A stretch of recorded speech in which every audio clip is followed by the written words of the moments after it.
Assalamualaikum warahmatullahi wabarakatuh. Kami dari kelompok 7 dengan beranggotakan satu Kaili Alifa dengan NRP akhir 006, Anila Dewi dengan NRP akhir 024, Vina Cahya dengan NRP akhir 030, saya sendiri Mufasa dengan NRP akhir 088, Muhammad Saifullah dengan NRP akhir 097, dan Muhammad Rizky Cahyono dengan NRP akhir 072. Kami dari kelompok 7 akan mempresentasikan penelitian kuantitatif dengan judul Analisis Pengaruh Tekanan Mental dalam Membentuk Perilaku Merokok di kalangan generasi Z di Surabaya. Selanjutnya,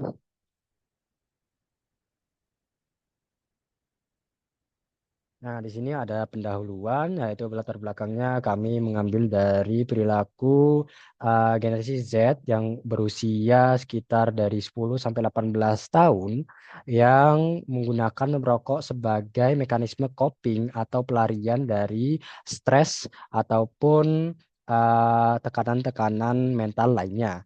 Karena itu diperlukan penelitian kuantitatif untuk mengukur pengaruh tekanan mental yang paling dominan terhadap perilaku merokok Gen Z di Surabaya. Rumusan masalah kami simpulkan ada dua, yaitu seberapa besar pengaruh konflik keluarga dan finansial dan tekanan mental lainnya terhadap perilaku merokok generasi Z di kota Surabaya secara parsial, dan sejauh mana perilaku merokok memberikan dampak psikologis yang signifikan terhadap generasi Z di kota Surabaya. Tujuan tersebut kami lampirkan sebagai berikut, yang sebagai intinya adalah menentukan tingkat signifikansi dampak psikologis yang ditimbulkan oleh perilaku merokok pada generasi Z di Kota Surabaya. Manfaat penelitiannya kami bagi menjadi dua, yaitu manfaat praktis dan manfaat teoritis yang dapat dilihat sebagai berikut ini. Selanjutnya dilanjutkan oleh teman saya. Next.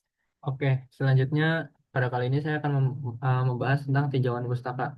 Nah, di tinjauan pustaka ini kita menggunakan beberapa dari para apa em, menggunakan dasar-dasar dari para peneliti yang dari Audrey McGovern DKK itu di tahun 2009, dilanjutkan oleh Nasution DKK di tahun 2024, dan yang terakhir di Atmaja dan Kuncoro 2025, Izmi dan Hanurawan 2022, dan Lisa DKK.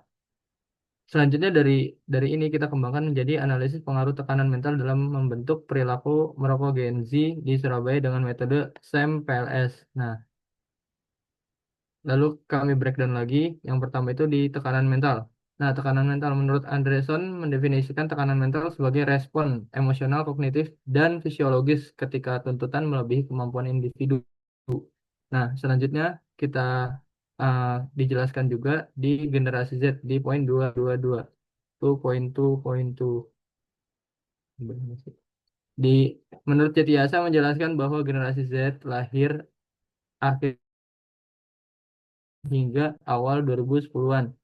Tumbuh dalam lingkungan digital yang membentuk cara pikir, komunikasi, dan perilaku mereka. Nah, selanjutnya itu kita menjelaskan tentang perilaku merokok.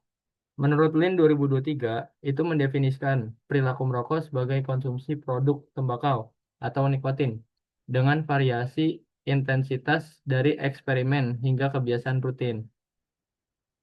Nah, yang terakhir adalah self-medication teori dari Han Hanzian. Hanzian 1997 menyatakan bahwa individu menggunakan zat untuk mengurangi ketidaknyamanan emosional yang tidak mampu mereka kelola. Nah, Rahman juga menjelaskan bahwa nikotin memberikan rasa tenang yang cepat sehingga mendorong individu merokok sebagai strategi jangka pendek mengatasi tekanan mental meski beresiko menimbulkan ketergantungan. Boleh di next. Mohon maaf, tahan dulu, hold dulu.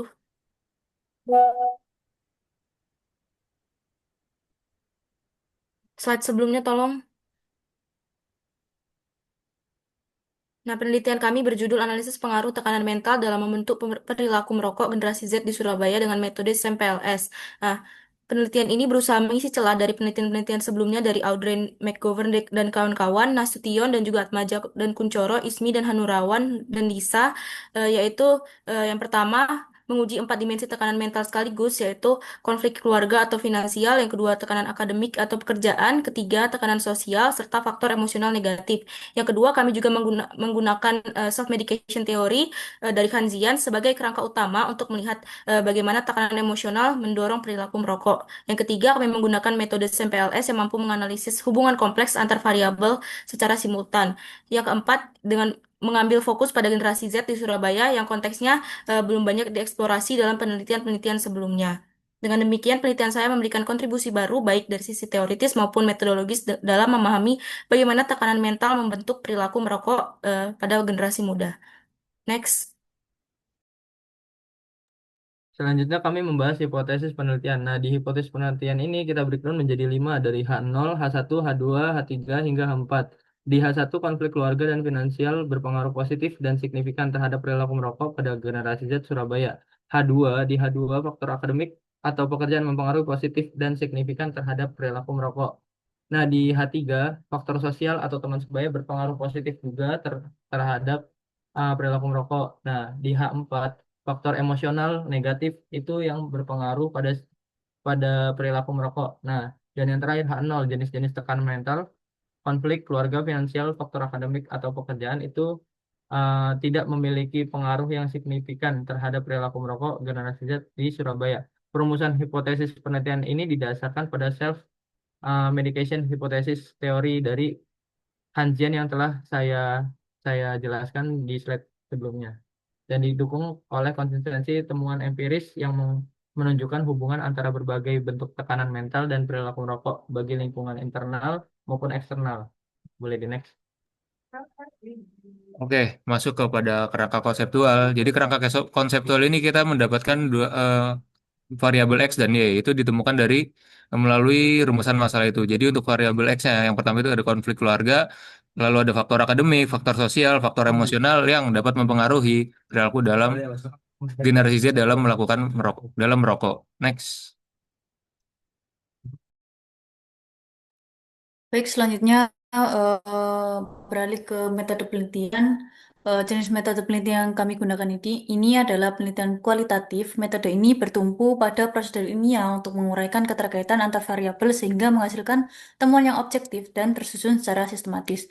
Ada pula populasi dan sampel yang kami gunakan, yaitu kami menggunakan sampel seluruh individu yang termasuk dalam kategori Gen Z kelahiran 1997 sampai 2012 yang berdomisili di Surabaya. Lalu sampel sampel yang kami gunakan yaitu usia 15 sampai 28 tahun yang termasuk Gen Z, memiliki kebiasaan perokok serta berdomisili di Surabaya. Adapun variabel yang kami gunakan yaitu terdapat 4 variabel independen dan 1 variabel dependen dan seluruh penilaiannya kami menggunakan skala Likert. Selanjutnya,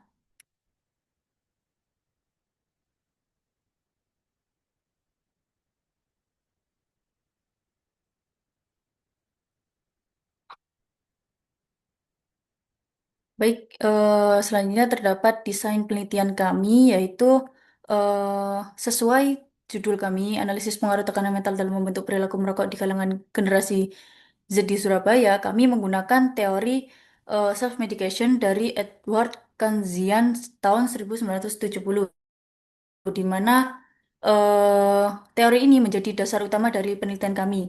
Menurut teori ini, individu menggunakan zat tertentu bukan untuk mencari kesenangan semata, tetapi untuk meredakan ketidaknyamanan emosional atau psikologis yang tidak mampu mereka atasi dengan cara lain. Dalam konteks penelitian kami ini, perilaku merokok dipandang sebagai bentuk self-medication, yaitu upaya cepat untuk menenangkan diri melalui efek nikotin. Lalu selanjutnya terdapat konteks penelitian kami yang lain, yaitu paparan stres sosial, akademik, maupun emosional membuat generasi Z lebih rentan menggunakan rokok sebagai coping mechanism dalam jangka pendek. Untuk metode penelitian kami ini, kami menggunakan kuesioner dengan skala Likert 1 hingga 5 yang digunakan untuk mengukur persepsi responden terhadap tekanan sosial dan perilaku merokok. Lalu analisis yang kami lakukan yaitu menggunakan pendekatan SAMPLS, yaitu Structural Equation Modeling Partial least square untuk menguji hubungan dan pengaruh antar variabel. Terdapat pula data processing yang kami lakukan, yaitu kompilasi data, tabulasi, screening awal, uji validitas, dan reliabilitas, analisis statistik, evaluasi model, serta interpretasi pelaporan. Adapun indikator dari variabel-variabel kami, yang pertama variabel X1, indikatornya konflik keluarga, tekanan, serta ekonomi. Lalu yang kedua, faktor akademik atau pekerjaan, indikatornya tugas, deadline, dan beban nilai. Variabel ketiga, faktor sosial, memiliki indikator teman sebaya dan norma kelompok. Variabel keempat, faktor emosional negatif yang diukur dari cemas, marah, dan mood buruk. Untuk variabel dependen, kami memiliki variabel perilaku merokok yang diukur dengan skala frekuensinya, frekuensi untuk melakukan merokok, alasan serta situasi pemicu untuk berperilaku merokok. Lalu analisis yang kami gunakan menggunakan model SEM-PLS dan aplikasi yang kami terapkan ini, kami harap penelitian ini menjadi dasar pengembangan literatur mengenai tekanan mental dan perilaku merokok pada generasi Z, serta membantu individu memahami bentuk tekanan mental yang mendorong perilaku merokok sehingga dapat meningkatkan dukungan dan komunikasi.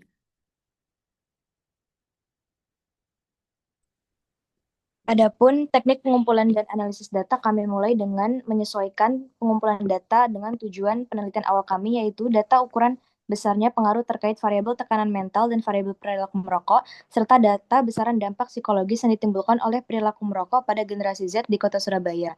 Yang kedua data ini kami peroleh melalui data primer, yaitu survei daring self-administered online questionnaire, di mana menggunakan instrumen skala Likert 1-5. Jadi nantinya narasumber responden akan menjawab secara mandiri. Kemudian dua data tersebut dianalisis dengan persiapan data, screening, uji validitas dan reliabilitas, penyusunan model dengan Smart PLS, kemudian estimasi model dengan CMPLS, dan kemudian evaluasi model yang dibagi menjadi dua, yaitu outer model dan inner model, serta yang terakhir adalah interpretasi dan pelaporan.